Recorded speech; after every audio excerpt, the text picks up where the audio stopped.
Les damos la más cordial bienvenida a esta serie de seminarios que organiza el Centro de Análisis e Investigación sobre Paz, Seguridad y Desarrollo, Olof Palme AC.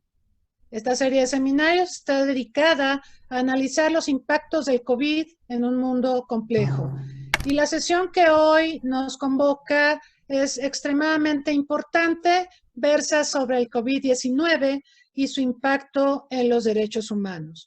Soy María Cristina Rosas y quiero presentarles a los panelistas que nos acompañan en esta oportunidad. En primer lugar, a la maestra Josefina Ochoa González. Ella es candidata a doctora en Derecho por la Universidad Anáhuac, México Sur.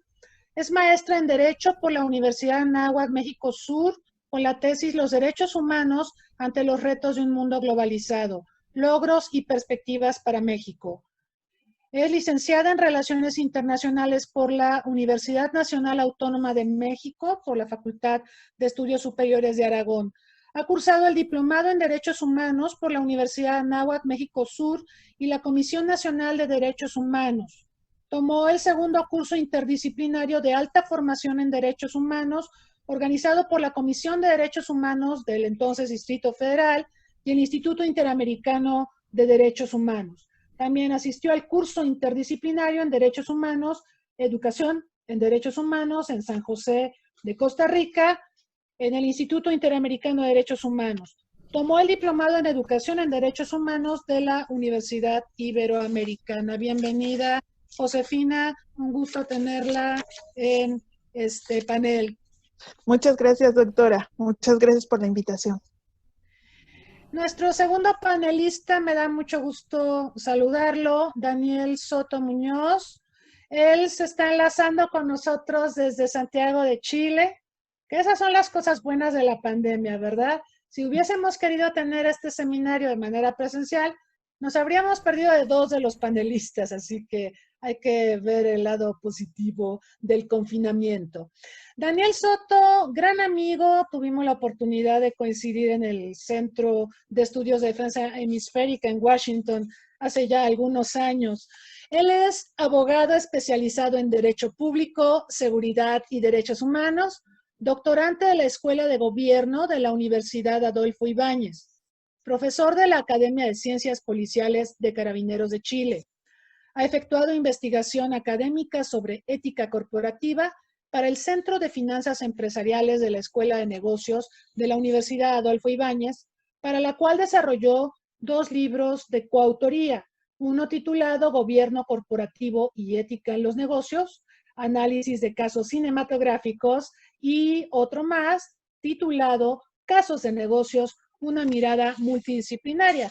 Daniel además tiene esta habilidad de utilizar, por ejemplo, los recursos que nos provee la industria cinematográfica para revisar temas de seguridad. Y ese es un enfoque muy innovador, muy grato también, porque también a través de la cultura es posible, de la cultura popular, es posible que nos acerquemos a temas que son densos y que son a veces difíciles de asimilar para la población. Quiero darte la bienvenida, Daniel, un gustazo tenerte en este panel. Y nuestro tercer panelista, que se está enlazando desde Nueva York, es lo que les decía, si no estuviéramos confinados, quizá no habríamos podido tener este panel. Nuestro tercer panelista es el licenciado Héctor Martín Frías Barrón. Él es licenciado en Relaciones Internacionales por la Facultad de Ciencias Políticas y Sociales de la UNAM.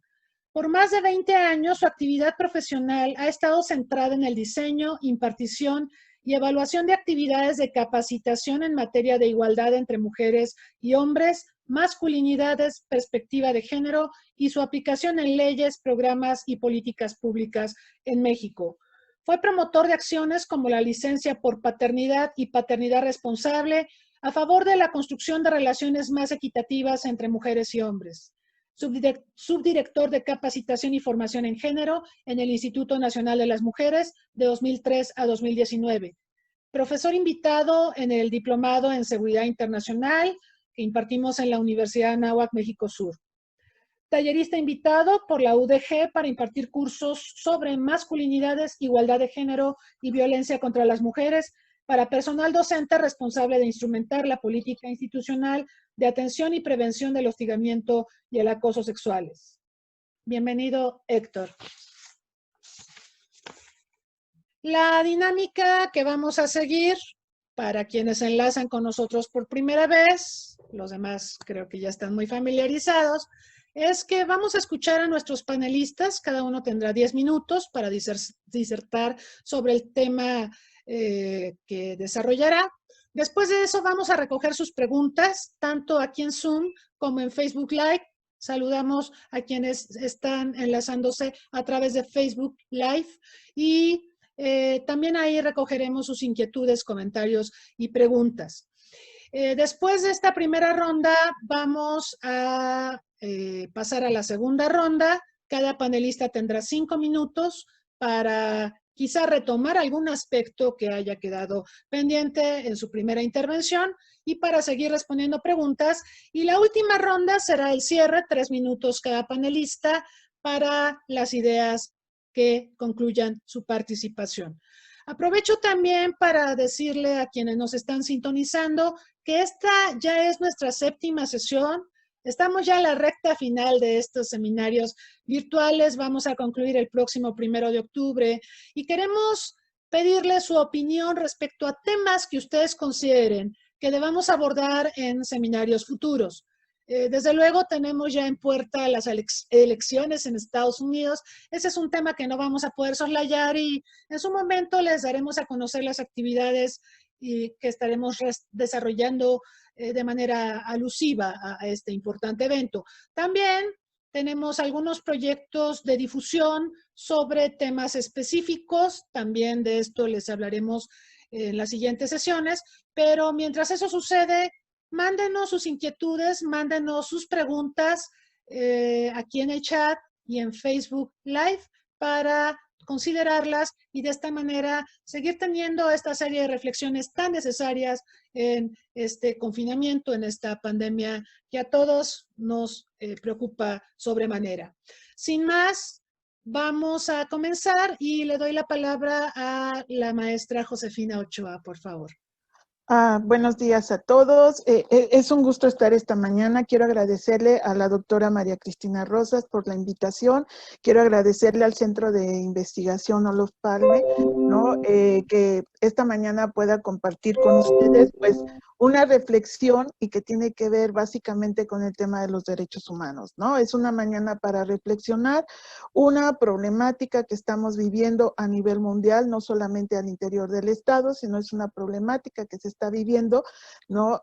A nivel mundial y que sobre todo, ¿verdad?, enfrenta a los estados a enormes retos, ¿no? Por un lado, tratar de proteger a la población ante las amenazas del COVID-19 y por otro lado, pues una serie de medidas que tiene que adoptar al interior del estado también y que violentan inevitablemente a los derechos humanos y a las libertades fundamentales, ¿no? Hablar de derechos humanos desde un contexto internacional también es importante porque pues los estados, como en el caso del Estado mexicano, tiene tratados internacionales firmados, ¿no? En el cual se reconocen todas estas normas del ámbito jurídico y que tienen que ver prácticamente con los estados, ¿no? Y todas estas medidas que tienen que a adoptar para proteger, promover y difundir el tema de los derechos humanos, que sin embargo, ¿verdad? Pues esto está representando un reto ante, pues,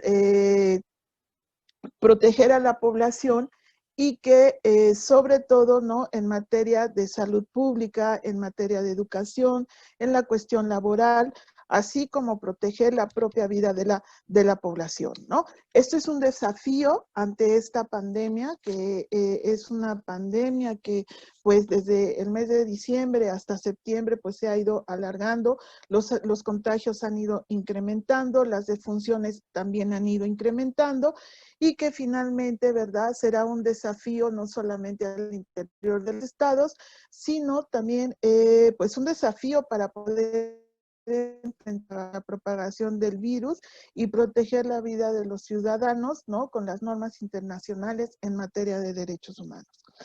esta temática, ¿verdad? A nivel mundial no solamente es hablar de derechos humanos, también por ahí hay un concepto que ya se ha manejado en otros webinars que tiene que ver con el de la seguridad humana y sobre todo a nivel internacional que tiene que hablar con los objetivos de la Agenda 2030, ¿no? Entonces, visualizar el tema de los derechos humanos es pues visualizar como esta imagen, ¿no? De ver a los derechos humanos, pues, invadidos por esta pandemia que actualmente estamos viviendo a nivel mundial.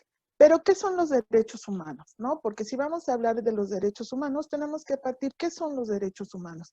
Son las garantías fundamentales que el hombre posee por el simple hecho de ser persona, ¿no? Por su propia naturaleza, por su dignidad, son derechos que son inherentes, los derechos que la persona tiene y que no puede compartirlos o dividirlos, ¿no? Actualmente nos regimos por la Declaración Universal de los Derechos Humanos, donde están establecidos 30 derechos humanos, ¿verdad? Y que en esta mañana pues no podemos abordar cada uno de los derechos humanos, pero sí básicamente el derecho al trabajo, el derecho a la educación, el derecho a la vida, que es un derecho humano fundamental, ¿no? Y que actualmente se están viendo violentados, ¿no? Los derechos humanos tienen características, los derechos humanos tienen un contexto histórico, son universales, son integrales e indivisibles, son obligatorios, son permanentes, son irrenunciables. Entonces, los derechos humanos, y esto lo podemos ver haciendo referencia al Estado mexicano a partir de la reforma constitucional en materia de derechos humanos, pues todos los mexicanos contamos con la protección de los derechos humanos establecidos en la Constitución, así como en los tratados internacionales de los cuales el Estado mexicano forme parte. Ahí mismo también se mencionan estos principios de universalidad, intransferencias, indivisibles, ¿no? Que son los derechos humanos y por lo tanto, ¿verdad? Los estados, como en el caso del Estado mexicano, pues están obligados también a respetar las normas internacionales. Momento difícil para los derechos humanos, ¿no? Porque por un lado los estados tienen que tomar esas medidas, ¿no? Para proteger a la población, pero por otro lado también son medidas que indiscutiblemente están violentando los derechos humanos.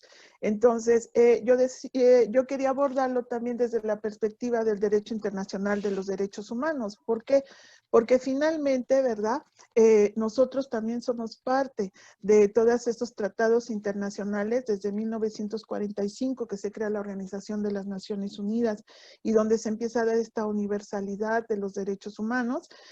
También tenemos otros instrumentos internacionales como es la Declaración Universal de los Derechos Humanos de 1948, el Pacto Internacional de Derechos Económicos, Sociales y Culturales, que son uno de los derechos que más se han estado violentando a lo largo de esta pandemia, ¿no? Sus respectivos protocolos facultativos y por otro lado está el protocolo facultativo del Pacto Internacional de Derechos Civiles y Políticos, ¿no? Tenemos más tratados internacionales que se desprenden del derecho internacional de los derechos humanos, pero básicamente hay que tener presentes esta Carta Internacional de Derechos Humanos. Tenemos, si le pueden adelantar un poquito la presentación, ¿verdad? Cuando hablamos de integralidad de los derechos humanos, la que sigue, por favor, hablamos pues de una serie de derechos, ¿no? Aquí los tenemos que se han estado violentando, como el derecho a la salud, que es lo que hemos estado viendo, la incapacidad de los estados por afrontar, ¿verdad? Esta crisis sanitaria que se está viviendo, el derecho a la educación, que es uno de los derechos, ¿no? Económicos, sociales y culturales, que también se ha visto muy vulnerado durante esta pandemia, ¿no? Hablamos de una educación para todos, ¿verdad? Una educación en igualdad. Sin embargo, vemos que pues muchos no tienen acceso a la tecnología, a una educación que por la cuestión de la pandemia se ha tenido que pues englobar una educación que necesita de estas herramientas tecnológicas, los derechos laborales, por ejemplo, que también hemos visto el alto índice de desempleo que ha ocasionado la pandemia por todas estas medidas de confinamiento que han tenido que llevar a cabo los estados, por el cierre, ¿verdad?, de centros de trabajo. Esto ha ocasionado también que aumente el índice de desempleo, el derecho a la seguridad social y a la protección social, que también hemos visto muy muy vulnerada, el propio derecho a la vida por el alto índice de defunciones que se han dado. Simplemente en nuestro país, pues ya estamos alcanzando 68,000 casos de defunciones que han sido, y todo este contagio que se está viviendo, el derecho a la libertad de tránsito y de residencia, que también pues hemos visto que el confinamiento ha llevado a que las personas se mantengan más en sus hogares, ¿verdad? Y que haya menor movimiento en las calles, inclusive el problema que ha habido en las fronteras también, el cierre de fronteras, ¿no? Para evitar la propagación del virus. Entonces, toda esta integralidad de los derechos humanos, pues parte principalmente del derecho fundamental, el derecho a la vida. Entonces, no podemos ver los derechos humanos de manera particular, puesto que el violentar un derecho humano, pues violenta todos los derechos humanos.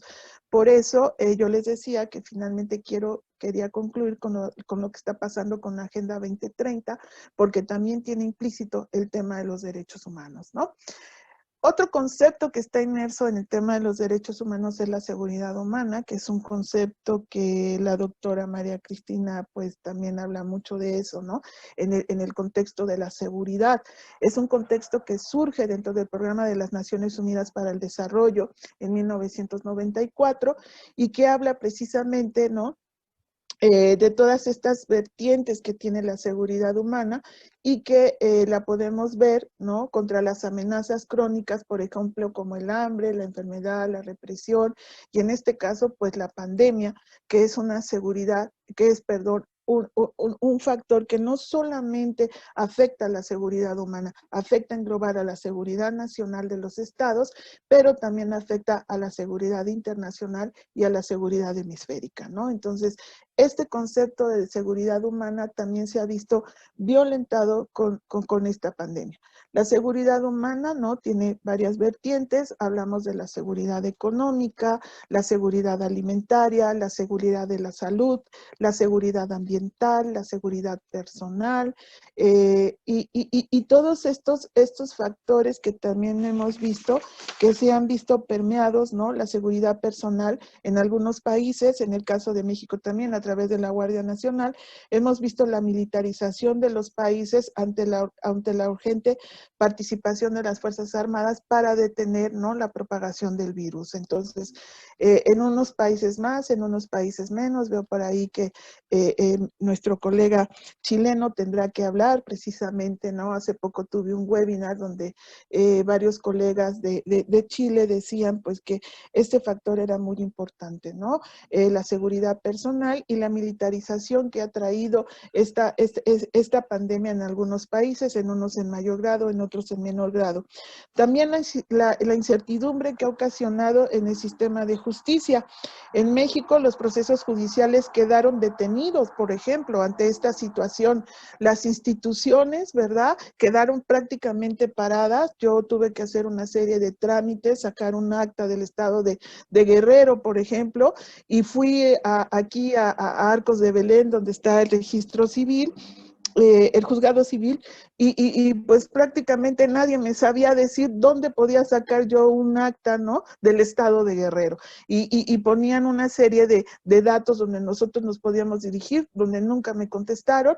Entonces prácticamente las instituciones, ¿no?, la impartición de justicia pues quedó frenada ante este problema o ante esta pandemia, ¿no?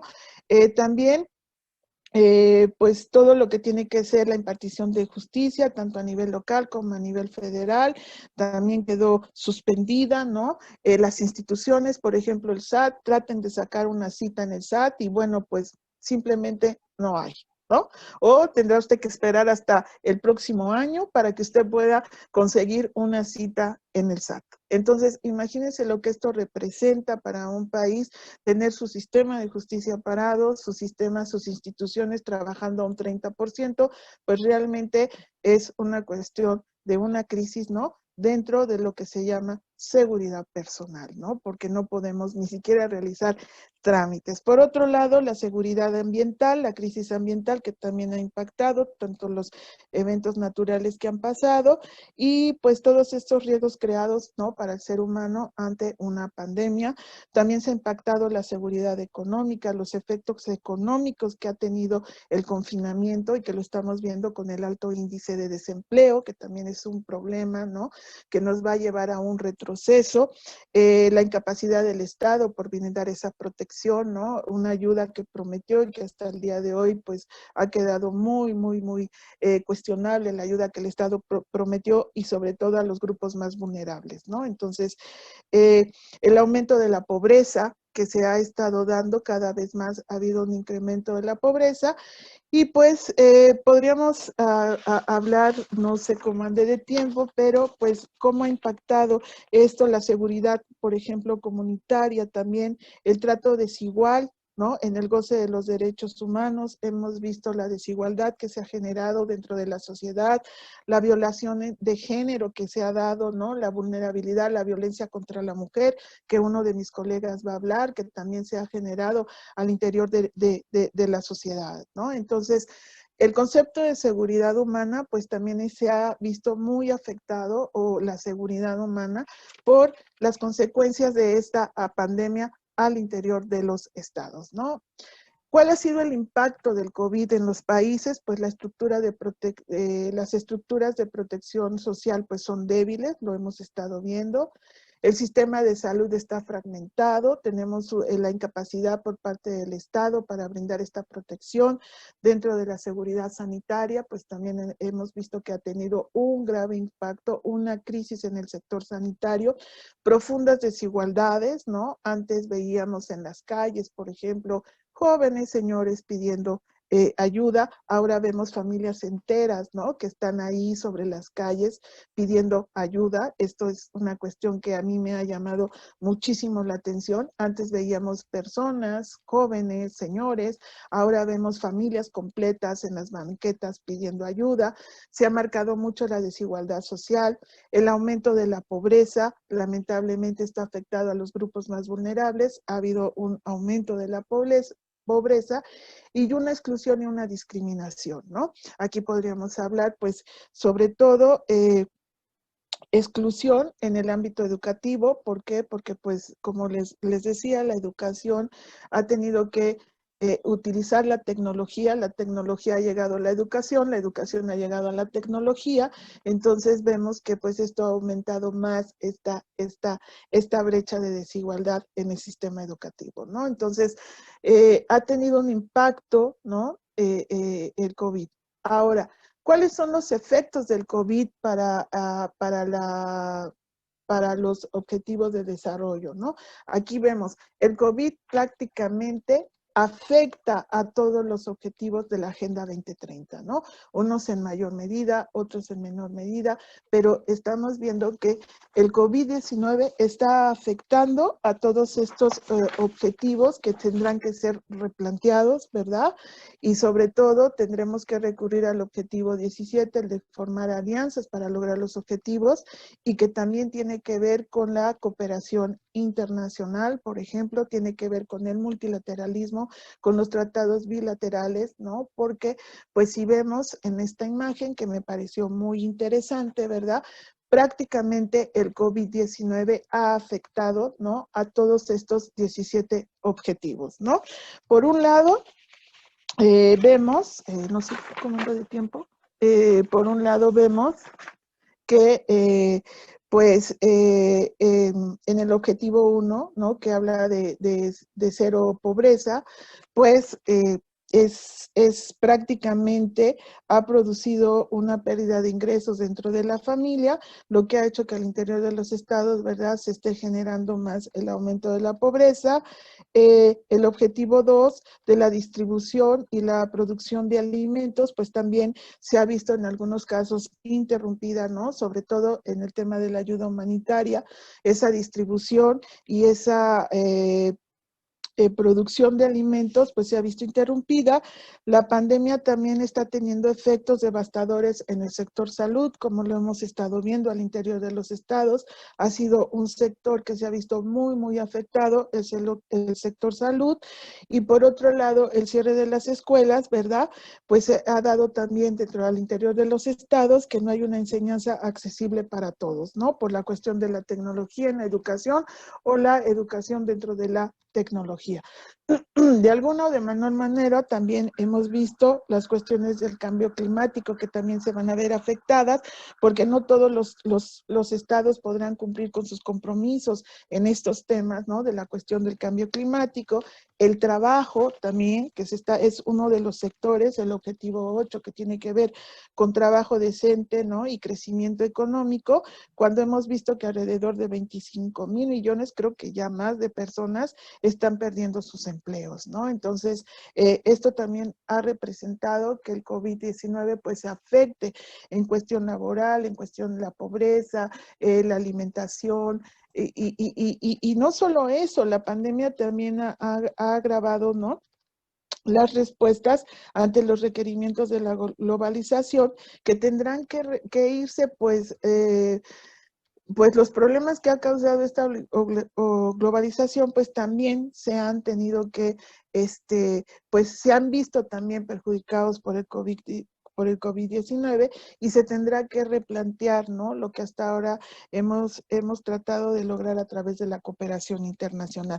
La igualdad de género, la paz y la justicia, sobre todo aquí entra otro tema en la paz y la justicia, para todas aquellas personas que se encuentran dentro de los conflictos armados, para todos los desplazados, para las cuestiones de la migración forzada, para los refugiados. Hemos visto que también pues le ha tocado lo suyo, ¿verdad? A todas estas personas que se encuentran desplazadas de su territorio por cuestiones de violencia, por cuestiones de guerra y que también se han visto pues afectadas en sus derechos humanos, ¿no? Entonces, pues esta agenda, paz y justicia, la paz y la justicia, estaríamos hablando también de una justicia social, hasta dónde la justicia social y todo el funcionamiento que a través de estos han tenido todos los organismos internacionales, todas las recomendaciones que han dado los organismos internacionales. Pero sí es importante resaltar que esta agenda, ¿no? De los objetivos del desarrollo,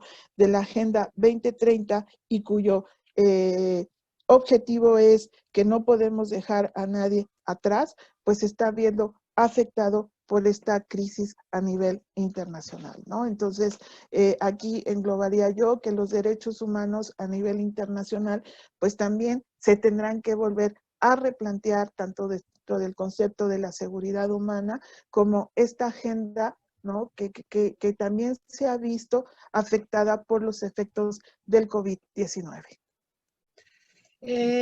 Sin duda, la panorámica que nos presenta nos ayuda a dimensionar la situación de derechos humanos en esta pandemia. Hay muchas aristas que tenemos que explorar. Usted tocó buena parte de ellas y sin duda hay mucho trabajo por hacer. Creo que las reacciones de los estados a la pandemia han sido diferenciadas. Hemos visto leyes marciales o estados de sitio en algunos casos, en otros, pues mayor flexibilidad, la invitación a la población para que se quede en casa. En otros países hay hasta multas a quien no acata el confinamiento. En fin, hay muchas dimensiones, muchas aristas. El tema de violencia de género es un tema bastante sensible. En un rato más vamos a escuchar más sobre el particular. Muchas gracias, Josefina. Muy bien, vamos a continuar entonces y le vamos a pedir a Daniel Soto que por favor haga uso de la palabra. Bueno, esta presentación en general es un panorama amplio respecto de la situación chilena. Hay cosas que son específicas de Chile, probablemente las cifras, pero es probable que el panorama sea muy parecido al resto de Latinoamérica. Veamos la primera, Cristina. Claro, Lo que Diana, les por quiero favor. mostrar, lo que le quiero mostrar en esta presentación es básicamente cómo la pandemia, tal cual lo señaló Josefina, la presentación de Josefina es muy útil para lo que yo les voy a mostrar ahora, para que podamos discutir sobre la base de esto. Básicamente lo que vamos a ver es que la pandemia ha generado una restricción de los derechos de todas las personas. Los derechos humanos surgen como una limitación al ejercicio del poder público, obliga al Estado a hacer cosas en favor de las personas. Y la posibilidad del Estado de hacer cosas en este periodo es bastante limitada. Y los derechos de las personas se ven restringidos en el espectro más amplio, desde la perspectiva del derecho internacional de los derechos humanos, e influye de una manera muy importante en las cuestiones de la seguridad pública o de la seguridad personal de las personas. Si me ayudan con la siguiente, por favor. El virus fue anunciado por primera vez en Wuhan a fines de diciembre del 2019. 2 meses después, en Chile se detecta el primer caso. A la semana siguiente, en marzo, a la semana siguiente, el 11 de marzo, la Organización Mundial de la Salud declara pandemia. Una semana después, en Chile, se instaura un régimen de excepción constitucional o un régimen de emergencia, como se llama en la literatura comparada, que es un sistema jurídico que le entrega atribuciones al presidente de la República, que es lo que mencionaba Cristina de ley marcial. En Chile tenemos 4 regímenes de excepción y se optó por uno que está relacionado con catástrofe. Y aquí hay un tema que es bien interesante a propósito de lo que señalaba Josefina de la militarización de la seguridad, o yo lo señalaría de otra manera, en el caso chileno, que es la confusión de roles que se ha generado precisamente con el despliegue militar, en el caso chileno, para apoyar todos los temas relacionados con la salud pública. Una vez declarado el estado de emergencia, que se dicta sobre la base de normas constitucionales, el día 22 de marzo, al par de días después de declarado el estado de emergencia, se disponen medidas específicas de tipo sanitario y medidas específicas restrictivas de derecho, que es lo que vamos a ver ahora. Si me ayuda con la siguiente, por favor. Estas restricciones de derecho recaen principalmente en lo que Josefina nos ilustró muy bien, que son los derechos civiles y políticos. Por derechos civiles y políticos se entiende en general derechos y libertades básicas que garantizan la integridad de las personas y su participación en los aspectos públicos. Los 3 derechos humanos más severamente afectados son el derecho de circulación y de residencia. En Chile se instauró un toque de queda desde el día fines de marzo, 22 de marzo, que consistió en que las personas tienen hasta el día de hoy que permanecer en sus casas entre las 10 de la noche y las 5 de la mañana. Esto se modificó recientemente y se amplió la libertad, de tal manera que ahora solamente nos tenemos que recluir a las 11 de la noche, tenemos una hora más. Entonces se instaura un toque de queda conjuntamente con cuarentenas que progresivamente se van ampliando dentro de todo el país. En el caso mío, particularmente que estoy en el área metropolitana, en la capital de Chile, que es Santiago, y en una comuna específica que se llama Providencia, hemos estado en la práctica 5 meses encerrados. Recién hace 2 semanas atrás pudimos salir. Esto sí, la cuarentena significa confinamiento. Para salir hasta ahora se tienen que solicitar autorizaciones a través de un mecanismo virtual, una comisaría virtual de carabineros que otorga un permiso por determinadas horas, dependiendo del trámite que uno quiera hacer. Las comunas, los lugares, las localidades que se encuentran en cuarentena impiden el acceso de otras comunas, entonces en los límites se instalaron cordones sanitarios y, como mencionó Cristina, en Chile se han implementado hasta ahora sanciones penales. Las personas que no cumplen con el toque de queda afectan no solamente los temas que establece el Código Sanitario, sino que también hay normas genéricas en el Código Penal, dictadas a fines del siglo XIX, que señalan que las personas que contagian a otras en situaciones de calamidad pública serán castigadas con determinada pena, que es una multa y además una pena privativa de libertad. Hasta ahora no tenemos castigados penalmente, sí muchas personas que son detenidas y puestas a disposición de la Fiscalía que inicia acciones penales en su contra. Hay un debate interesante respecto de la pertinencia o no de aplicar esta norma a personas que eventualmente no están contagiadas y que dejan de cumplir con esta restricción que se impone. Una limitación importante que ha significado empobrecimiento, quiebra, pérdidas de trabajo y que afecta el derecho de propiedad ha sido el cierre temporal de establecimientos comerciales. La mayoría de nosotros o solicitábamos una autorización a través de la comisaría virtual o solicitábamos que nos compraran lo necesario a través de distintos sistemas de delivery y las cosas llegan a la casa. Pero eso es en localidades chilenas donde hay internet, donde existen este sistema de despacho y donde las personas pueden pagar un poco más a más por el traslado de las mercaderías. O sea, no es algo al que tenga acceso la generalidad de la población, menos las personas de tercera edad que no se manejan con estas materias. El derecho de reunión o de manifestación también tiene limitaciones evidentes, pero esto además significó en Chile no solo que las personas no puedan manifestarse en la calle, sino que estamos en un proceso político inédito en el país. A partir del 18 de octubre del año pasado se generan manifestaciones masivas, constantes, sucesivas y de mucha violencia en el país que significaron desde octubre hasta noviembre, durante un mes, significó finalmente un acuerdo nacional y se optó por generar una nueva constitución. Se iba a generar inicialmente un plebiscito en abril de este año que fue postergado a propósito de la pandemia para el 25 de octubre de este año. Entonces, el impacto en las restricciones de las libertades de las personas ha sido muy, muy significativo y que, si me permite la siguiente lámina, ha repercutido también en temas directos de salud respecto de los chilenos que han sido afectados por la pandemia e indirectamente a un porcentaje altísimo de la población. Y aquí particularmente casi todas las personas podemos hablar en primera persona porque a todos nos ha afectado de una manera muy dura el encierro. Como nos señalaba Josefina, el derecho a la salud forma parte de los derechos económicos, sociales y culturales y obligan a los estados a disponer de condiciones mínimas que permitan alcanzar niveles razonables de salud a las personas. Chile es un país pequeño, 19 millones de habitantes, pero tenemos 420.000 casos, lo que significa una de las tasas de contagio altas de la región, porque tenemos 22.000 personas contagiadas por cada millón de habitantes. Afortunadamente la tasa de letalidad ha sido baja, o sea, la cifra igual es impactante, 12.000 personas, si uno considera 12.000 familias, 12.000, desafortunadamente las cifras siempre están desprovistas de sufrimiento humano, parece que las personas se convierten en números. Desde esa perspectiva del sufrimiento humano, tenemos una letalidad que ha sido relativamente baja y un porcentaje importante de chilenos que se han recuperado, señalan las estadísticas, un 93% de personas. Ahora, el encierro ha generado, las últimas encuestas decían, en Chile las personas de menor recursos económicos manifestaron tener miedo y tristeza, y las personas de mayores recursos económicos mucha rabia e impotencia respecto de la pandemia.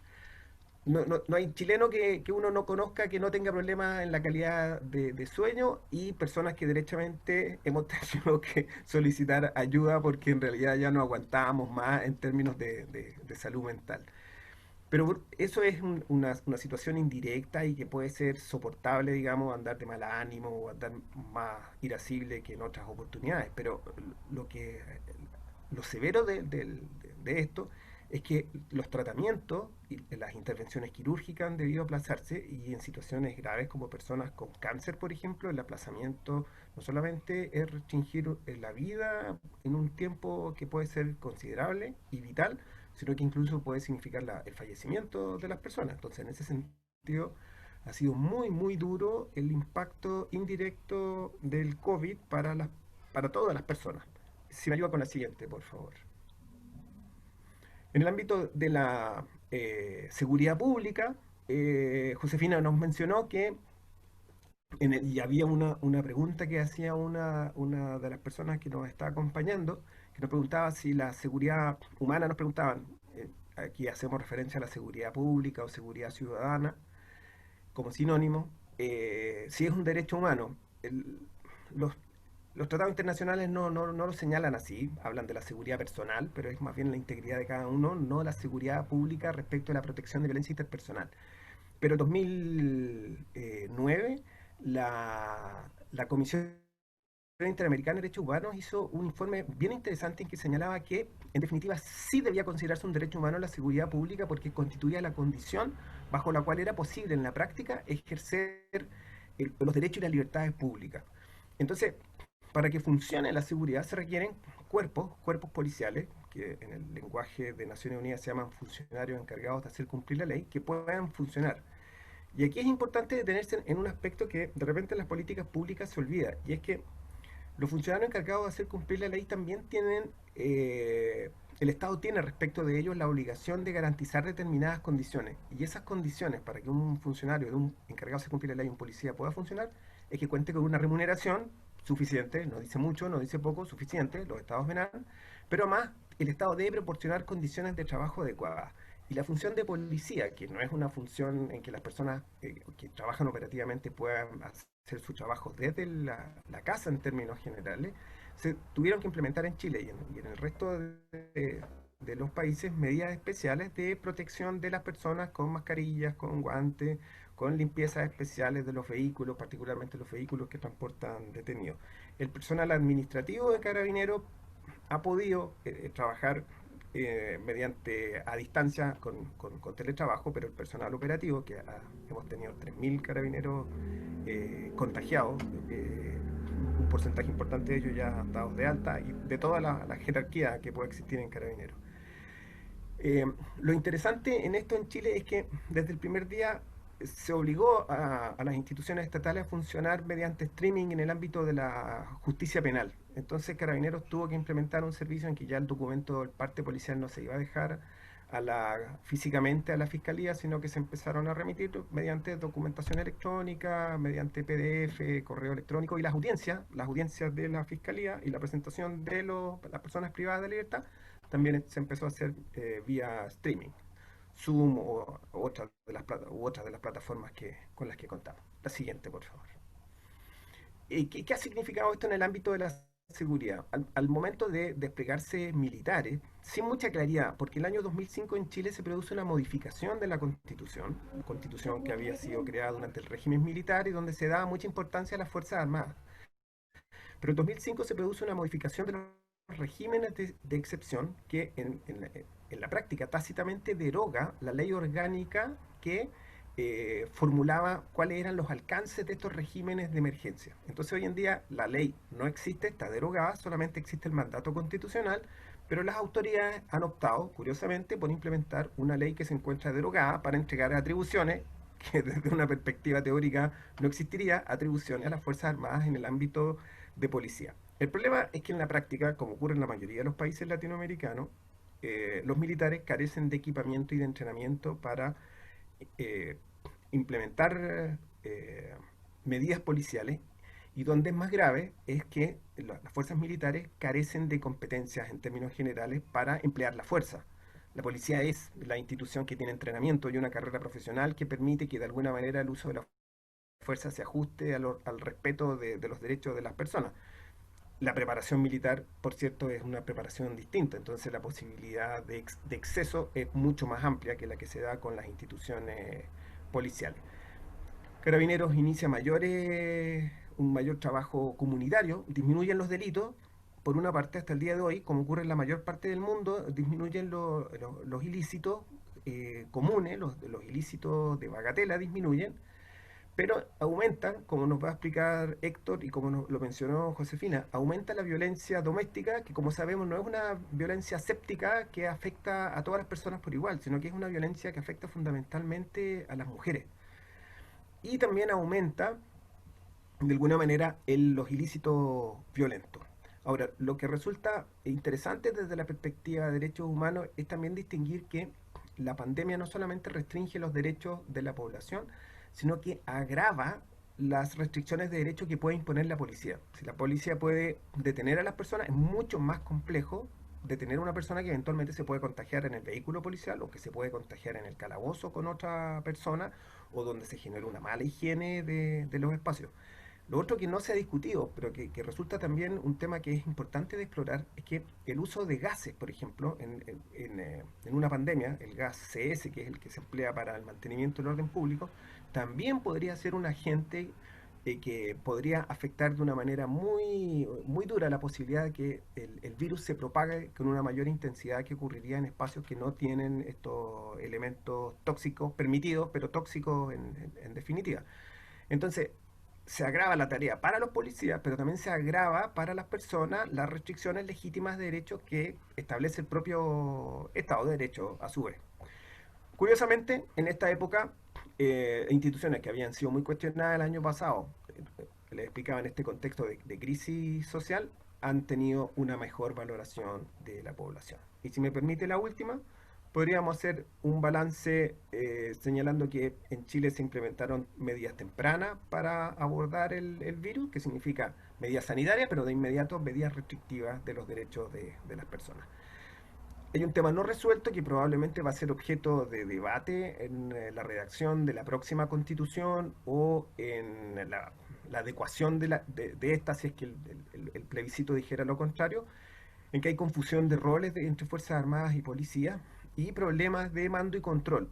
En las carreteras, por ejemplo, de repente hay militares que controlan los cordones sanitarios, pero no son pocos, el control es lento, no son capaces de resolver dificultades que puedan tener las personas, no advierten, por ejemplo, la necesidad de tener vías adicionales para vehículos de emergencia o un trato diferenciado para personas que puedan tener problemas de salud, etcétera.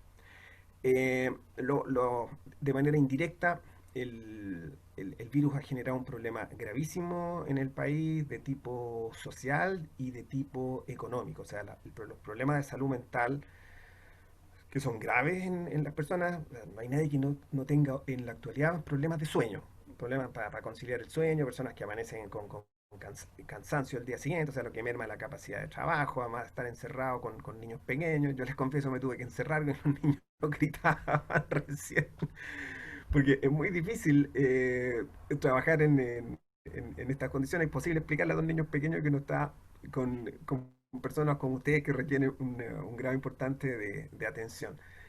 En Chile se mejoró muchísimo el tema del uso de tecnologías en todos los ámbitos, particularmente en el ámbito académico, pero también empezaron a proliferar delitos informáticos. Hay un banco importante en Chile que se llama el Banco del Estado de Chile, que sufrió un hackeo reciente y que ha sido gravísimo, y que el banco todavía lleva 3 días en problemas que son severos.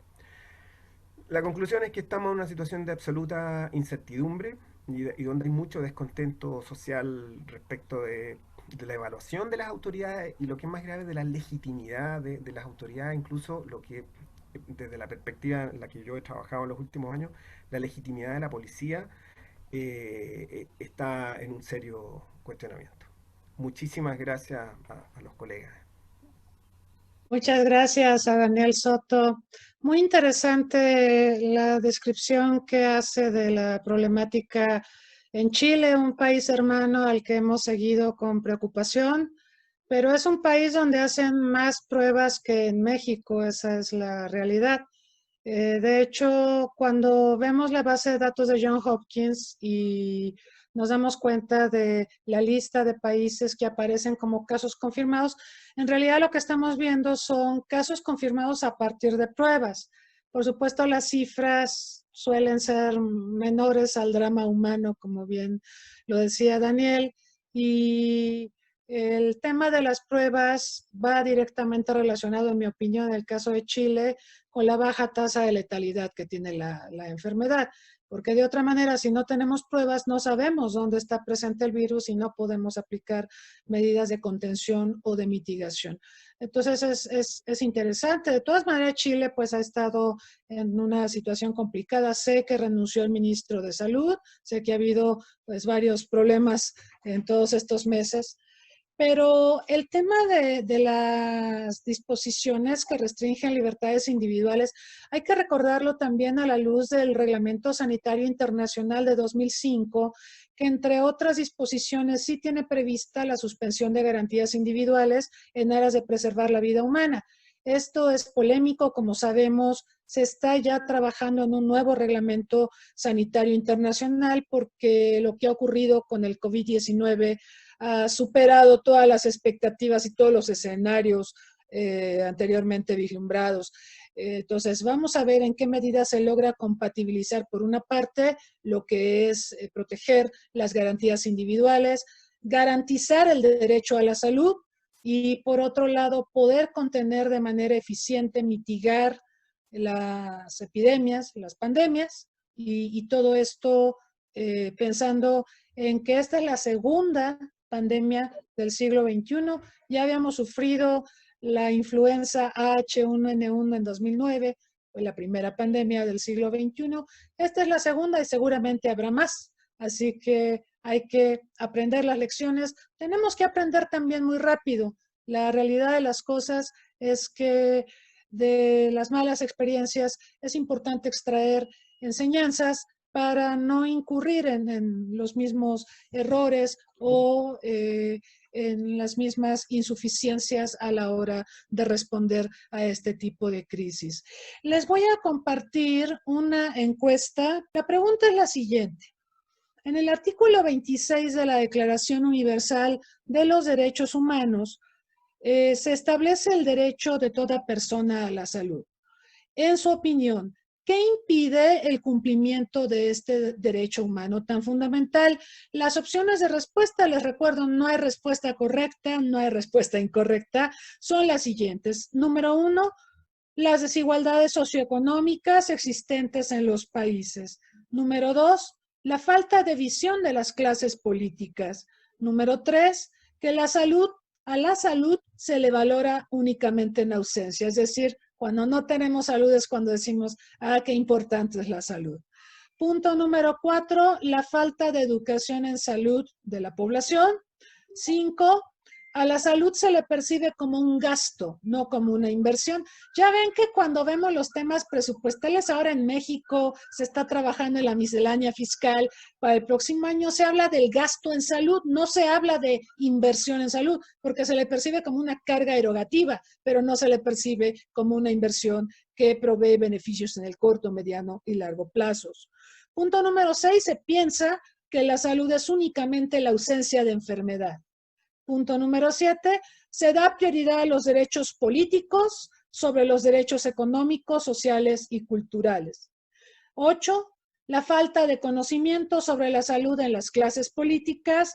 9, bueno, salvo en Alemania, que Angela Merkel, sabemos, es científica y ha adoptado una política científica para hacer frente al coronavirus, pero no es la norma en las dirigencias de los demás países. Opción 9, por culpa de las empresas farmacéuticas para las que la salud es un negocio. Y opción 10, porque el Estado en la globalización ha perdido márgenes de maniobra como rector o proveedor de bienestar social.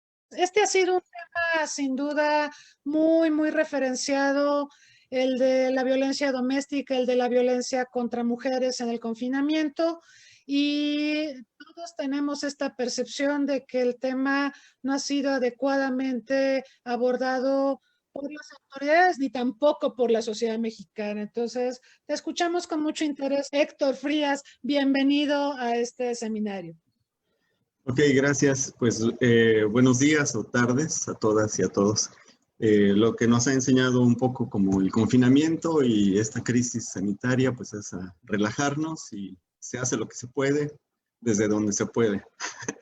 Bien, pues para empezar, si empezamos la siguiente lámina, por favor.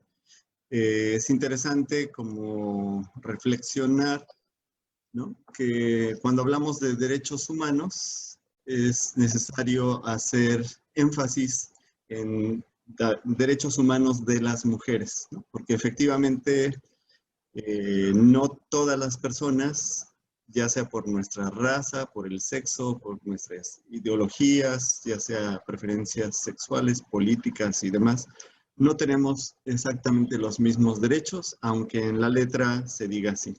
Entonces, es necesario hablar de los derechos humanos porque la base fue tomada de la Declaración de los Derechos del Hombre y del Ciudadano, donde ya de entrada, desde el título, pues la mitad o más de la mitad de la población no estaba considerada, como es el caso de las mujeres. Después, en 1945, las Naciones Unidas, que se estaban consolidando como institución, pues nombran a Eleanor Roosevelt como comisionada y de ese nombramiento pues deriva que ella, digamos, se organiza y empieza a impulsar que se manejen los temas de la discriminación y la exclusión para poder remontar las desigualdades que vivían ciertas comunidades o ciertos grupos llamados vulnerables, entre las mujeres. Y en 1948, ya consolidada la Organización de las Naciones Unidas, empiezan a surgir los primeros instrumentos internacionales en materia de derechos civiles y políticos. La siguiente, por favor. Entonces, existen diferentes instrumentos internacionales, no los vamos a mencionar aquí. Yo creo que bastantes personas aquí presentes pues los conocen, y si no, los buscarán. Solo cabe destacar que hay instrumentos multilaterales, hay instrumentos regionales, bilaterales, en materia de trabajo, de salud, de educación, y precisamente el conjunto es en materia de derechos humanos. La siguiente, por favor. Solo por mencionar algunos, pues tenemos la Declaración Universal de los Derechos Humanos de 1948, el protocolo sobre derechos humanos de 1966, donde se habla de derechos económicos, sociales y culturales, el Pacto Internacional de Derechos Civiles y Políticos, también de 1966. La siguiente, por favor. Y algo muy importante es que precisamente la Declaración Universal de los Derechos Humanos dice que todos los seres humanos nacemos libres e iguales, pero no a secas, dice que en dignidad y en derechos. También nos dice que toda persona tiene todos los derechos y las libertades que están proclamados en esta declaración, sin distinción de raza, color, sexo, idioma, religión, opinión política, origen nacional o social, posición económica, nacimiento o cualquier otra condición, y que todos somos iguales ante la ley. Esto es muy importante porque nos están diciendo igualdad jurídica, que es que como autoridad, los fallos, los juicios o las sentencias que yo emita no deben perjudicar a un grupo automáticamente en beneficio de otro grupo. La siguiente, por favor.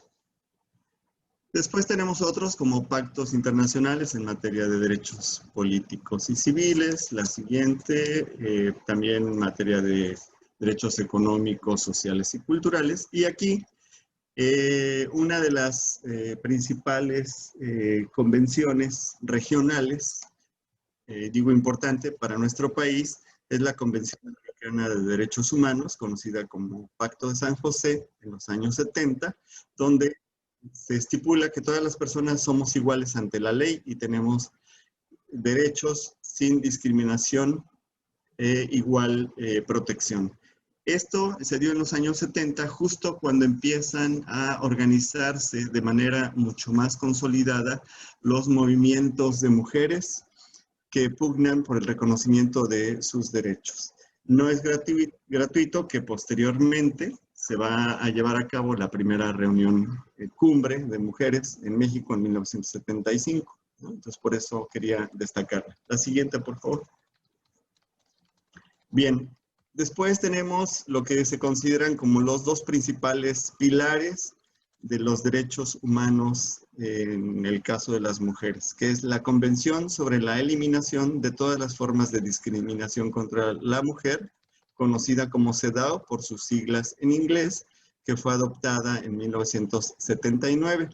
¿Y por qué es importante? Porque es considerado un instrumento jurídico internacional de carácter vinculante, enfocado especialmente a la discriminación contra las mujeres. Es considerada la Carta de los Derechos Humanos de las mujeres específicamente.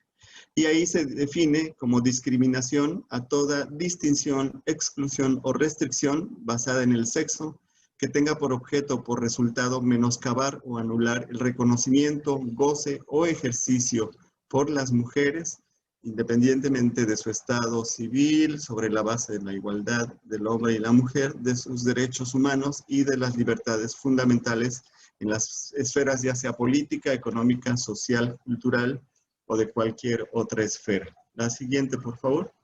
Después tenemos el otro pilar importante, que es la Convención de Belém do Pará, firmada en esa ciudad brasileña de Belém, a las orillas del río Pará, y que es también considerada como la base o la fuente de la cual derivan muchas leyes nacionales en nuestra América Latina en materia de prevención, atención, sanción y erradicación de la violencia contra las mujeres. Entonces, con estas dos leyes tenemos el derecho a la igualdad y el derecho a la vida sin violencia. La importancia de Belém do Pará es que fue el primer instrumento internacional jurídicamente vinculante en esta materia y desde su texto se condenan todas las formas de violencia contra las mujeres perpetradas tanto por el Estado como en el hogar. Ahí se borra la frontera entre lo público y lo privado, ¿no? Y se reconoce que la violencia en cualquiera de sus tipos pues es violencia y hay incluso violencia que puede cometer las instituciones que representan al Estado. Y también es importante porque nos dice que la violencia es cualquier acción, es decir, hacer, pero también cualquier omisión, dejar de hacer, o cualquier conducta que esté basada en el género que pueda causar la muerte, el daño o sufrimiento físico, sexual, psicológico a la mujer y se dé tanto en el ámbito público y privado. Ahí nos está diciendo los tipos de violencia física, sexual, psicológica y bueno, las leyes nacionales han ido un poquito más allá hablando de violencia económica, violencia patrimonial, la violencia comunitaria y las formas graves de violencia como el feminicidio. La siguiente, por favor.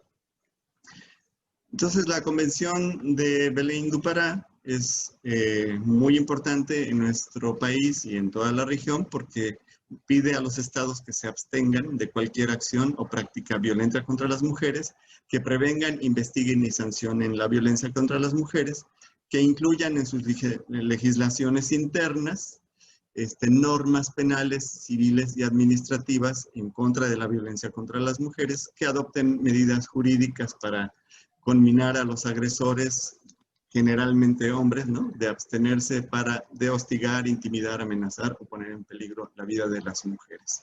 Y también exige que se modifiquen y se abolan leyes y reglamentos que respalden la persistencia a la tolerancia de la violencia contra las mujeres. La siguiente. Además de esto, también fomenta el conocimiento y la observancia del derecho de las mujeres a una vida libre de violencia, que se modifiquen los patrones socioculturales que sostienen la violencia, que se fomente la educación y la capacitación del personal, el funcionariado público, ¿no?, para que se ejerza realmente y se imparta justicia y que se dote o se suministre los servicios especializados para la atención de la violencia contra las mujeres.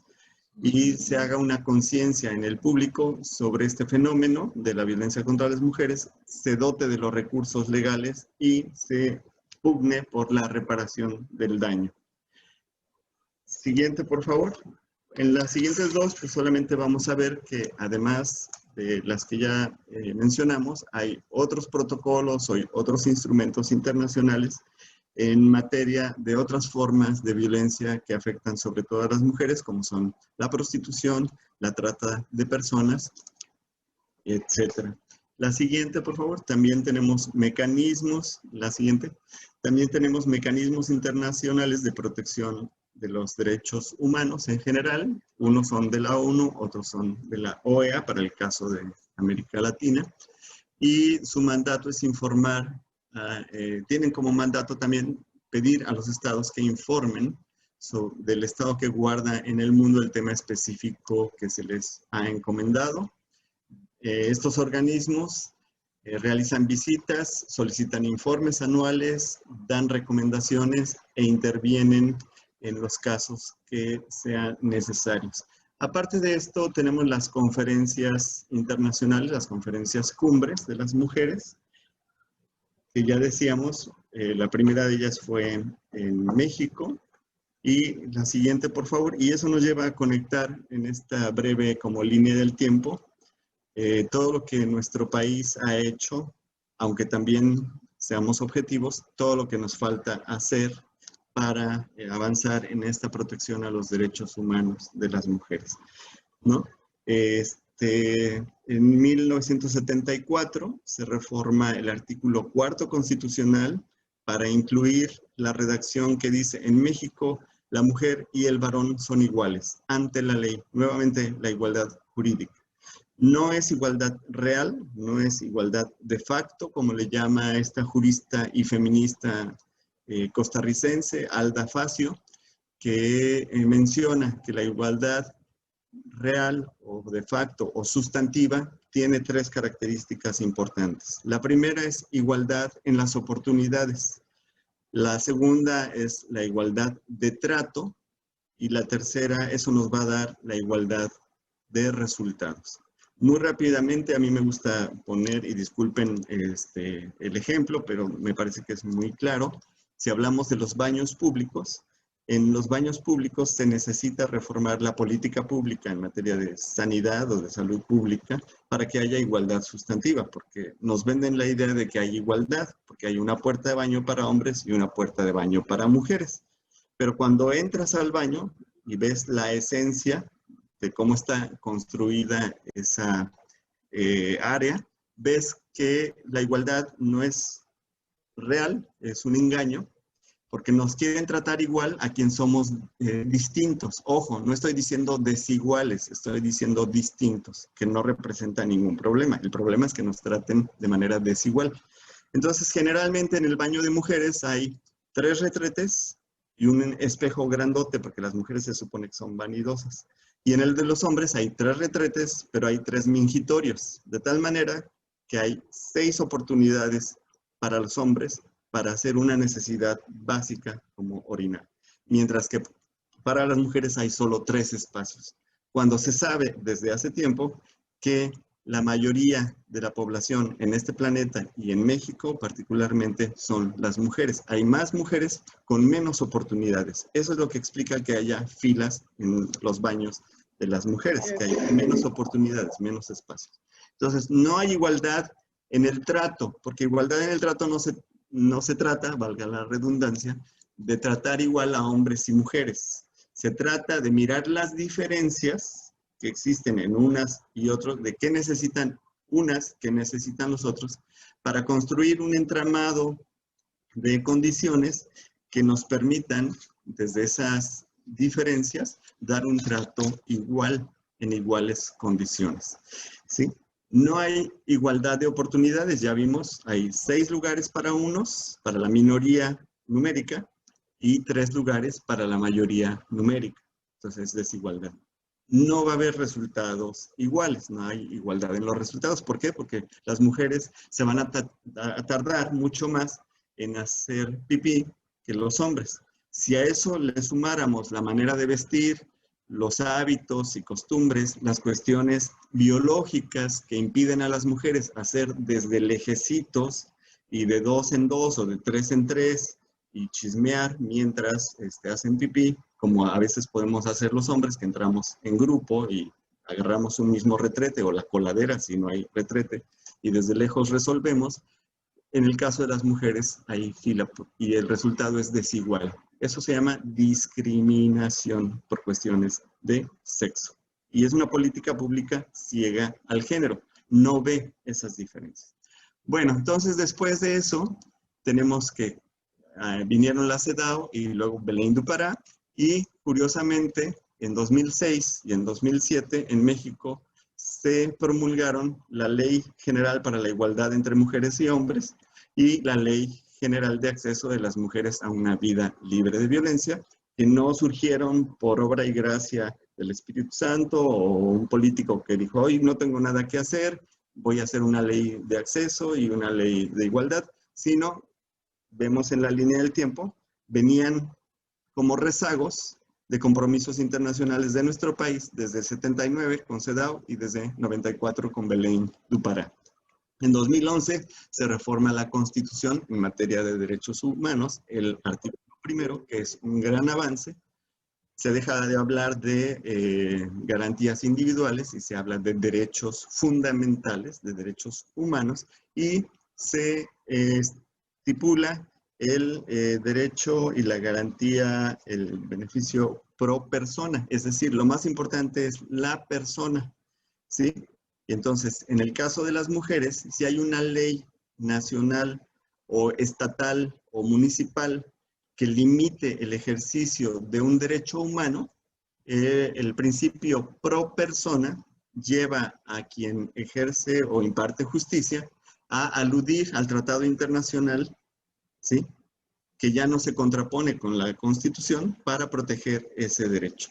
Y en 2015 tenemos que en la cumbre de la ONU, referente a los objetivos del desarrollo sustentable, se impulsó y se incorporó el objetivo específico sobre igualdad entre sus metas y la igualdad de género, entre otros de estos derechos para ese desarrollo. La siguiente, por favor.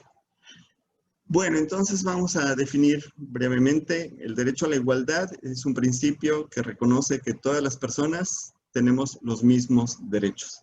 Ojo, decíamos los mismos derechos grosso modo, porque los hombres no tenemos un derecho a la maternidad o una licencia por maternidad, no porque seamos más malos o porque tengamos más testosterona, sino porque no parimos. Entonces no tenemos por qué tener un derecho, ¿no?, de lactancia o de maternidad, pero sí tenemos uno de paternidad, que es diferente, es distinto, ¿sí? Entonces, la igualdad no es exigir que se nos dé un trato idéntico, sino eliminar todas las formas de discriminación contra las mujeres mediante acciones, planes y programas específicos para cubrir nuestras necesidades, o en este caso, las necesidades de las mujeres. La siguiente, por favor.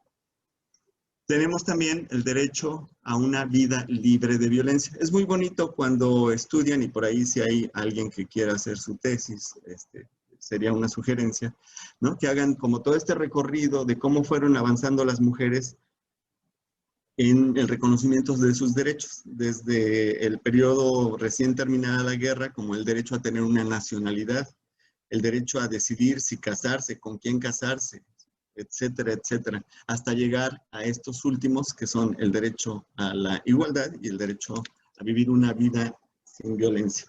Entonces, en este derecho se entiende que la violencia contra las mujeres constituye una forma de discriminación y una violación a sus derechos humanos de más de la mitad de la población, y se convierte en un problema social de grandes magnitudes, producto de la subordinación de género femenino frente al género masculino. La siguiente, por favor.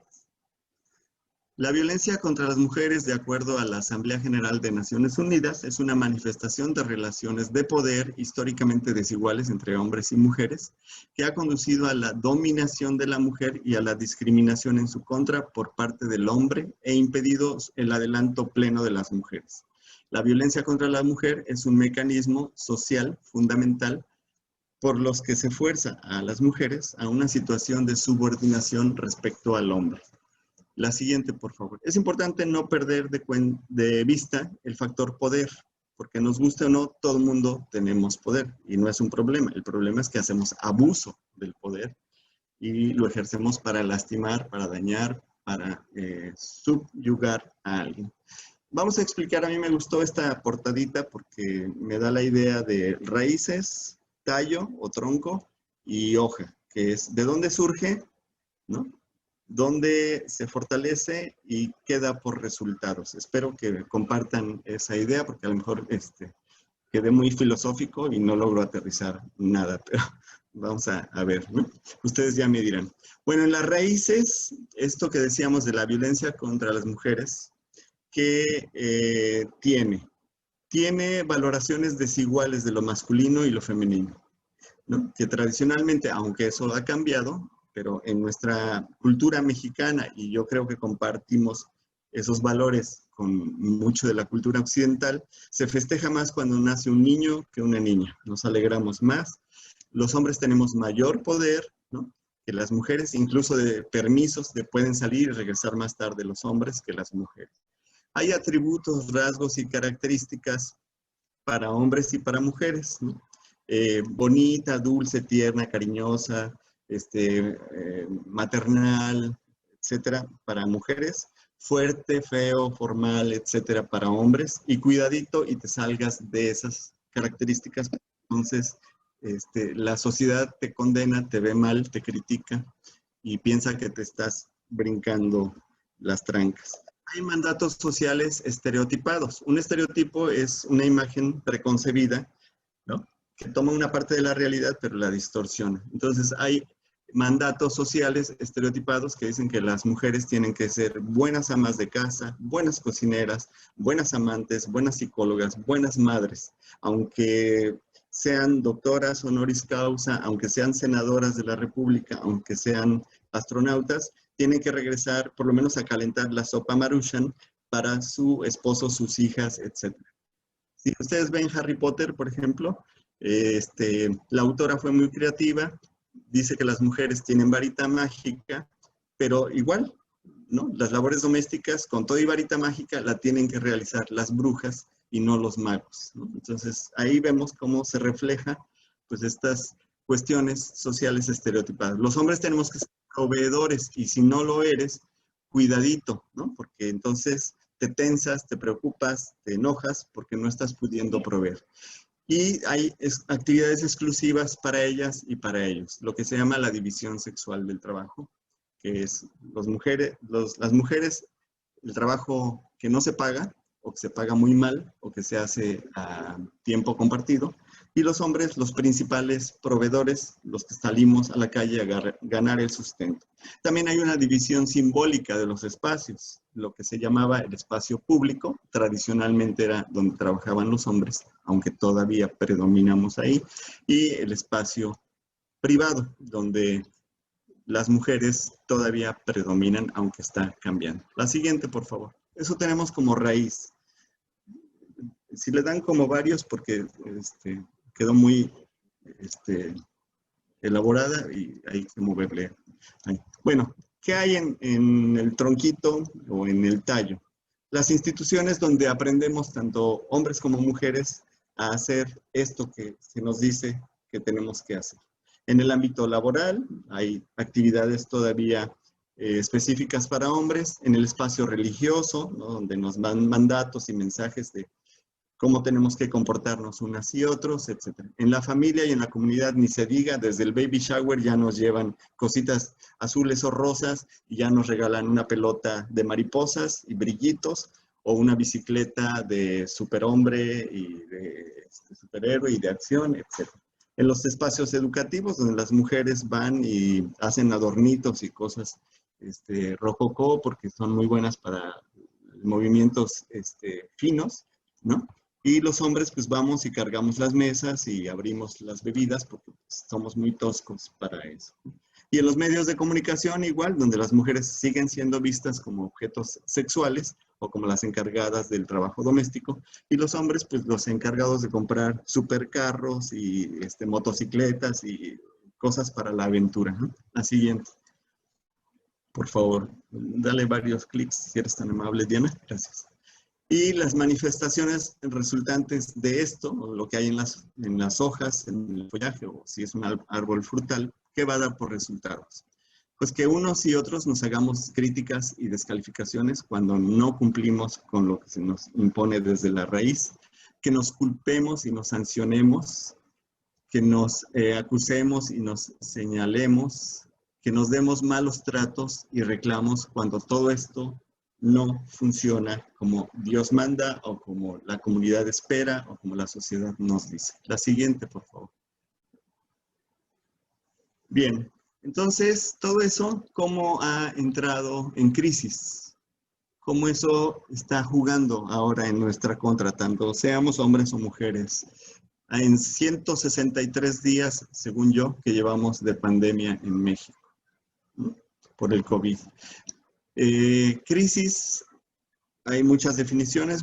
A mí me gustó esta que viene de un texto que es para atender a personas en crisis, ¿no?, desde el ámbito psicológico. Se define como un estado de vulnerabilidad, también se conoce como una reducción de defensas en la cual la persona o la víctima se identifica por la sensación de no ser capaz de salir adelante. Ya no hay nada que defender, ya no tiene recursos, ¿sí? ¿Y qué pasa ante la crisis sanitaria a nivel mundial, como esta que se ha desatado por la pandemia del COVID? La siguiente, por favor. Bueno, lo que está pasando es que tanto hombres como mujeres, con el encierro obligatorio, le queramos adornar y le llamemos quédate en casa o el resguárdate del COVID, como sea, se aumenta la carga de trabajo doméstico y de cuidados de otras personas, aumentan las tensiones familiares, los conflictos de pareja, por supuesto ha aumentado la violencia de género y en todas las personas ha aumentado la preocupación por su bienestar y por el bienestar de las otras personas. Pero eso es de manera diferente. Bueno, entonces, ¿qué hay en esto? Pues de manera diferenciada. ¿Qué les preocupa a las mujeres? A las mujeres les preocupa que tienen que hacerse cargo de las tareas, a veces en un departamentito de, no sé, 4 metros o de 60 metros, ¿no? Tipo Infonavit, hay 4 computadoras encendidas, 2 para responder mínimamente al trabajo remoto y 2 de educación a distancia. Entonces la mesa tiene que estar limpia y las mujeres tienen que limpiar la mesa. Las mujeres tienen que, por esa carga de cuidados, atender las tareas de los hijos y las hijas y también estar atenta a las necesidades de su pareja. Entonces eso ha aumentado, digamos, la carga y la tensión en ellas. Les molesta también pues tener que cuidarse de no salir a la compra o de salir a la compra y con el riesgo de traer el virus a casa, ¿no? Y de ser un foco de infección. Les preocupa que están teniendo menos recursos económicos. ¿Por qué? Porque muchas mujeres tienen trabajos de medio tiempo, que son los primeros que se están recortando en las instituciones, porque venden cosas y hacen reuniones como tipo Jafra, Avon, etcétera, etcétera, y sus clientas no las quieren recibir en casa. ¿Por qué? Por el riesgo que implica. Pero tampoco pueden salir ni quieren salir a exponerse a vender en la calle, ¿no? ¿Qué les preocupa a los hombres? A los hombres les preocupa que han recortado muchos trabajos. Les preocupa que también ellos están muy expuestos porque si vemos estereotipadamente los trabajos de los hombres implican hacer afuera, distribuidor de refrescos, repartidor de gas, vendedor de algo, chofer de taxis, de transporte público, etc. Entonces aumentan las tensiones, las preocupaciones de las personas. ¿Cómo se actúan? Bueno, los hombres han recurrido a exigir mayor limpieza, mayor eficiencia, mayor responsabilidad de sus parejas. Han exigido también mayor frecuencia en los encuentros sexuales porque aparentemente pues no tenemos nada que hacer, hay mucho tiempo ya que no hay que ir a trabajar, ni siquiera hay empleo y la relación sexual es una manera de desfogar, de reducir o de liberar la tensión. Y también han exigido que los niños y las niñas se mantengan pues en silencio porque les pone tenso, ¿no? El ruido, etc. Entonces, ¿cómo lo actúan? Pues con violencia hacia las mujeres. La siguiente, por favor. Entonces, otros factores que han impactado, pues el trabajo doméstico y los cuidados de las personas. 70% de personas que respondieron a una encuesta, a un sondeo hecho por una asociación en México sobre trabajo doméstico, violencia y preocupación de personas durante este confinamiento, de 1,375 que fueron encuestadas, dijeron que salieron de sus casas únicamente para hacer compras necesarias. Ahí hay casi similitud entre mujeres y hombres. Pero las mujeres registraron un incremento en el tiempo que se les carga de trabajo doméstico, de cuidados de otras personas, entre ellas el padre, la madre, las personas enfermas, no importa de qué edad, etcétera, ¿no? El tiempo que las mujeres le dedican en promedio a la semana al trabajo no remunerado en sus hogares es muy alto, ¿sí? 50 horas a la semana en comparación con 12 horas o 16.7 horas, cuando mucho, si nos va bien, que le dedican los hombres. Entonces hay una diferencia importante. El siguiente, por favor. Las mujeres con hijos tienen mayor responsabilidad que los hombres porque ellas se sienten todavía, y los hombres así las hacen sentir, responsables de revisar tareas, de poner a jugar a los niños, etc. La siguiente, por favor. Y en el trabajo remunerado, dijimos, las tensiones han aumentado porque son más las mujeres que han perdido el trabajo y las fuentes de trabajo y de ingresos. La siguiente, por favor. Bueno, aquí es importante, ¿no?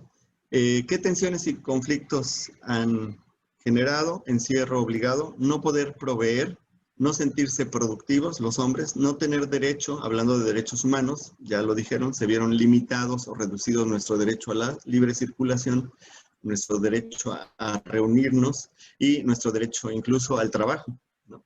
Y también el derecho a la educación. Muchos derechos están en juego en estos momentos, y el derecho a la salud, porque todo el mundo estamos arriesgando nuestra salud cuando salimos para cumplir otro derecho, que es el derecho a comer, ¿no? Necesitamos trabajar y entonces se ponen en jaque los derechos. Y presiones a tener encuentros sexuales. Esto ha aumentado no solamente el nivel de violaciones y abuso sexual incluso en el matrimonio, sino también muchas mujeres temen que sus parejas abusen sexualmente de otras personas que habitan en el espacio doméstico, como las y los menores de edad, las y los enfermos, sin importar la edad, etc. Entonces, se ha vuelto un problema muy fuerte, por lo menos en México. La siguiente, por favor. Ok. ¿Qué ha hecho la sociedad? ¿Qué han hecho nuestras autoridades? Y en el mundo también eso lo podríamos ver en la siguiente fase, pero se han tomado medidas, ¿no? Se han tomado medidas, pero todas ellas son parciales y todas ellas consideran el problema como si fuera mínimo y muy fácil de responder, como que no se entiende la complejidad que tiene la violencia contra las mujeres en estos momentos de pandemia. Por ejemplo, ahí salió el Instituto Nacional de las Mujeres hace unos meses con un mensaje de que si eres agresor, cuenta hasta 10 y te vas a tranquilizar y no vas a agredir. Bueno, ese consejo no es que esté mal. Ese consejo funciona muchas veces cuando estamos perdiendo la paciencia y tenemos que contar y hacer pausa y respirar. Pero ante la magnitud y cuando una persona ya tiene instalado este patrón, ¿no?, de reaccionar violentamente, ese ya ni contando 3.580 millones va a tranquilizarse. No funciona, no es viable.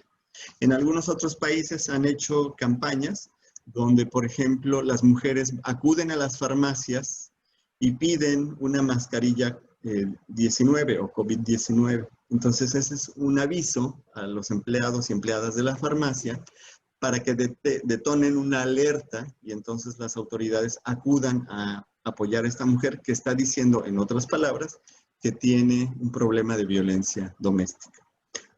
Voy a reiterar la encuesta del día de hoy, que la pueden ver también en Facebook, y les pedimos su opinión. No hay respuesta correcta, pero sí nos interesa conocer cómo perciben ustedes el artículo 26 de la Declaración Universal de los Derechos Humanos, el cual establece el derecho de toda persona a la salud. ¿Cuál es, en su opinión, lo que impide, o qué es lo que impide el cumplimiento de este derecho humano tan fundamental? Vamos a pasar rápidamente a las preguntas que nos han mandado. Les agradecemos mucho su participación. También les pedimos que voten en esta encuesta para conocer cómo perciben ustedes la problemática del derecho a la salud y las diversas aristas que este derecho tiene. Hemos recibido muchas preguntas, hay felicitaciones a todos los panelistas, y voy a leer algunas de estas preguntas y el resto, por supuesto, se las haremos llegar a los ponentes. Vamos a leer las preguntas y le vamos a dar a cada panelista 5 minutos para que respondan a ellas. Pregunta Diana Cruz: ¿qué opina Josefina Ochoa de considerar a la seguridad humana como un derecho humano?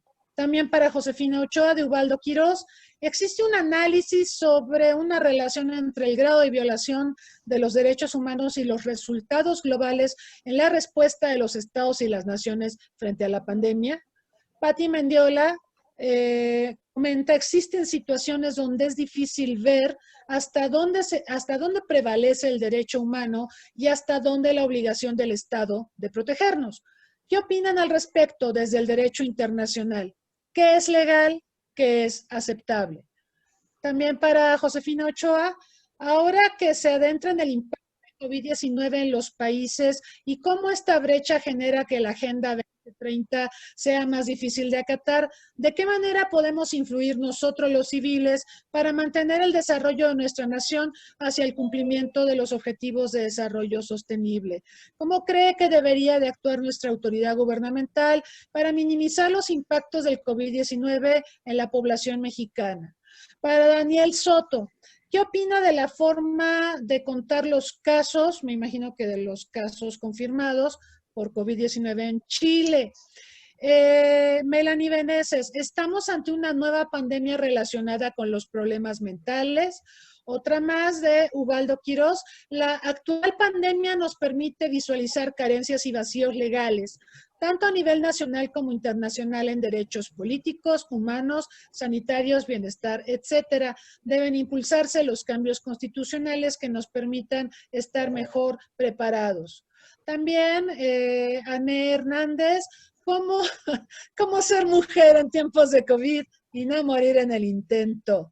A Héctor Frías, Melanie Beneses le pregunta, ¿la violencia contra las mujeres trans necesitaría ser abordada desde un punto de vista diferente a la violencia de género tradicional? Es decir, diferente a lo que conocemos sobre la Carta de Derechos de las Mujeres y la Alerta de Género y Feminicidio.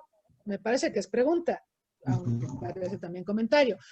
Juan López, ¿qué podemos decir con lo que está pasando con las mujeres que tienen tomadas las instalaciones de los derechos humanos por esta situación y la actuación de las autoridades? Para Héctor Frías, el gobierno de la 4T ha dicho que hasta el 90% de las llamadas que denuncian violencia para la mujer son bromas, y no es broma, lo dijo el presidente en una de las mañaneras, como ustedes saben.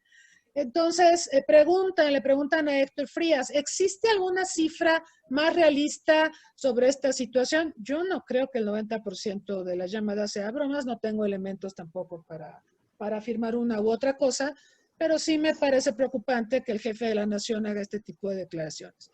Muy bien, entonces, por favor, les damos la palabra en el mismo orden en que se presentaron. Josefina, por favor, 5 minutos.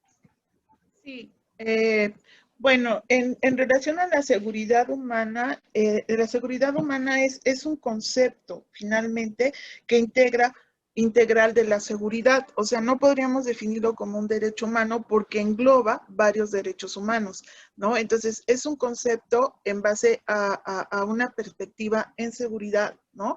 Y que va a englobar, ¿no? Una serie de derechos humanos que va a responder a las amenazas, ¿no? Que actualmente se han venido presentando.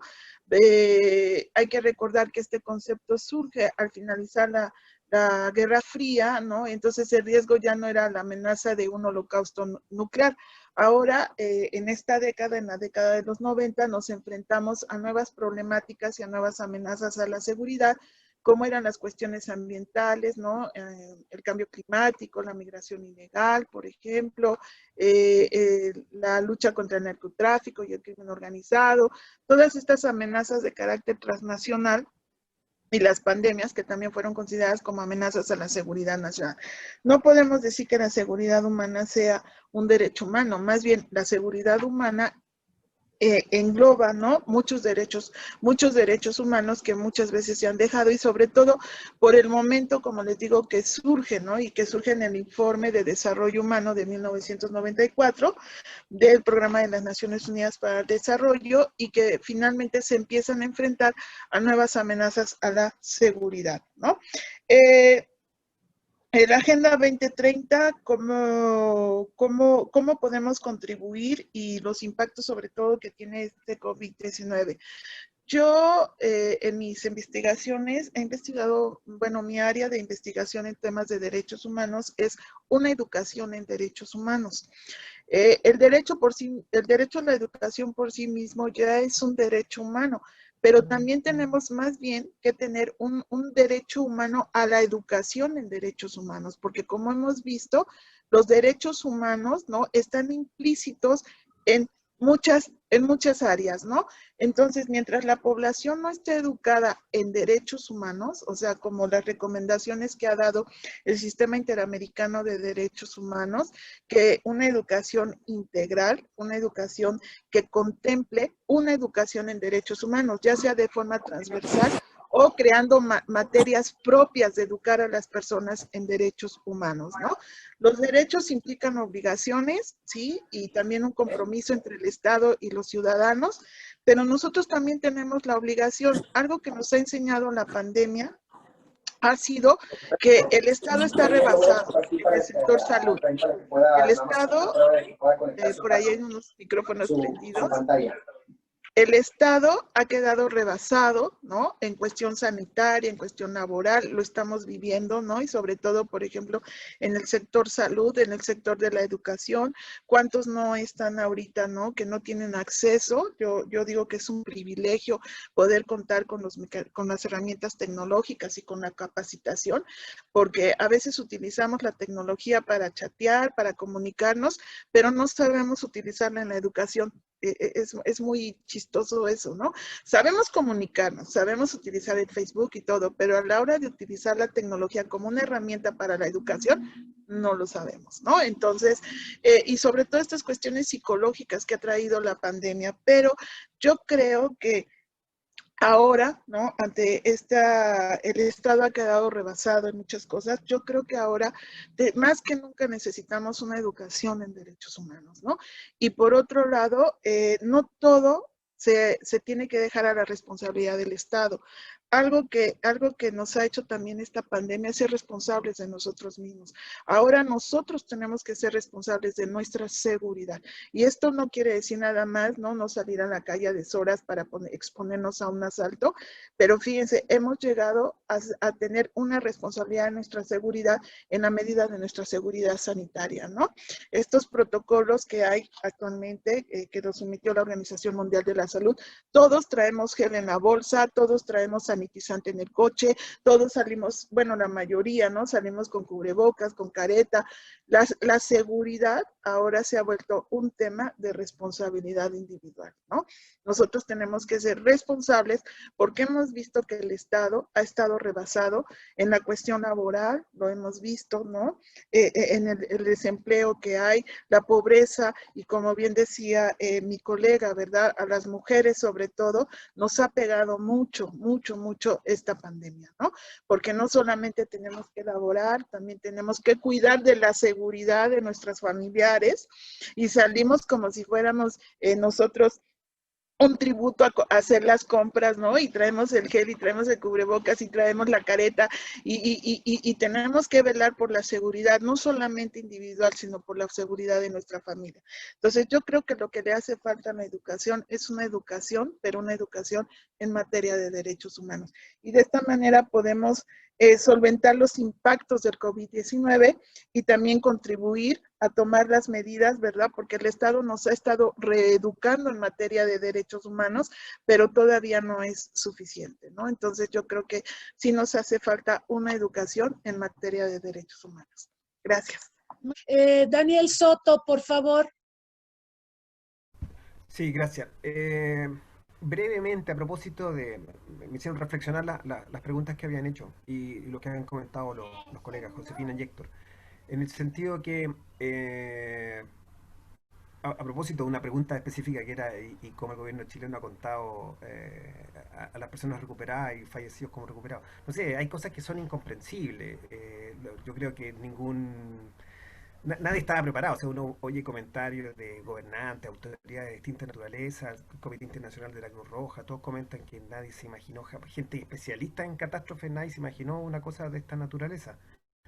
yo creo que los pasos en falso que han dado los gobiernos son proverbiales. O sea, lo interesante de esto serían las lecciones aprendidas en términos de políticas públicas. Pero surgen varias cosas que son reinteresantes a propósito de las cosas que se han dicho. Por ejemplo, la vinculación entre seguridad y derechos humanos puede ser una discusión teórica. En la OEA, en el sistema interamericano, surge la idea de la seguridad multidimensional, que englobaría de alguna manera la seguridad humana y mezcla seguridad con derechos humanos como una cuestión que van juntas.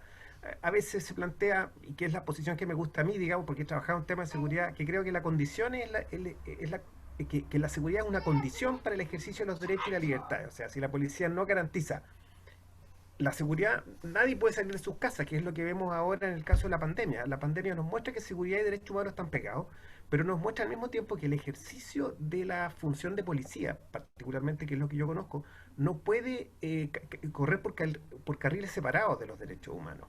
Durante los años 90, Guerra Fría, dictaduras militares, se escribía la palabra seguridad como para decir, no, los derechos humanos no son incompatibles con la seguridad, porque hay cosas que son más importantes. Pero la pandemia nos muestra, no, la seguridad y los derechos humanos van juntos. No hay seguridad sin derechos humanos, no hay derechos humanos sin seguridad. Me parece que más allá de la discusión teórica, eso es importante. Sobre todo, por ejemplo, en temas como el mantenimiento del orden público. No se puede mantener el orden público primero si no hay normas que la sociedad no esté de acuerdo. O sea, lo primero es una cuestión política y en segundo término no se pueden violar los derechos humanos para restablecer ¿qué orden se puede establecer sin derechos humanos? No hay orden, ¿sí? Estamos hablando de cuestiones que son políticas. Creo que los estados han dado paso en falso con esta idea de la inmunidad de rebaño. ¿Cómo funciona una inmunidad de rebaño? ¿Somos ganados? ¿Cómo se entiende? O la nueva normalidad. ¿Cómo la normalidad es nueva? Si las normalidades son procesos, son fenómenos que se van dando progresivamente. ¿Cómo aparece una nueva normalidad? No sería normal, sería anormal. Yo creo que la contabilidad de personas fallecidas, desconozco absolutamente cuál ha sido el criterio, se argumentó en la Organización Mundial de la Salud, pero sí, todas las instituciones debiesen hacer un análisis de cómo lo hicieron, porque no creo que nadie haya dado un paso en falso dentro de las cuestiones que tuvo que haber hecho en todos los estados. Bueno, reflexiones varias, brainstorming, me pareció súper interesante la discusión, particularmente lo que nos mencionaron los dos colegas.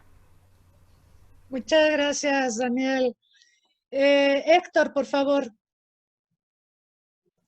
Sí, pues yo a riesgo de no contestar, sino más bien como dejar más la reflexión, pues diría como tres cositas. Primero, sí, hay grupos en situación de mayor vulnerabilidad que quedan fuera de los marcos incluso analíticos y mucho más de las políticas públicas que tratan de resolver problemas, ¿no? Por ejemplo, la población, hombres y mujeres trans, quedan fuera muchas veces de las medidas para atender necesidades específicas relacionadas con género, porque finalmente es un tema de desigualdad y de violencia de género. Hay que trabajar mucho en ese sentido y pues la acción ciudadana y la responsabilidad también de esos grupos por pugnar y visibilizar la problemática es importante para generar la reacción, o más bien la acción gubernamental y de la sociedad en su conjunto. Las medidas adoptadas para atender los problemas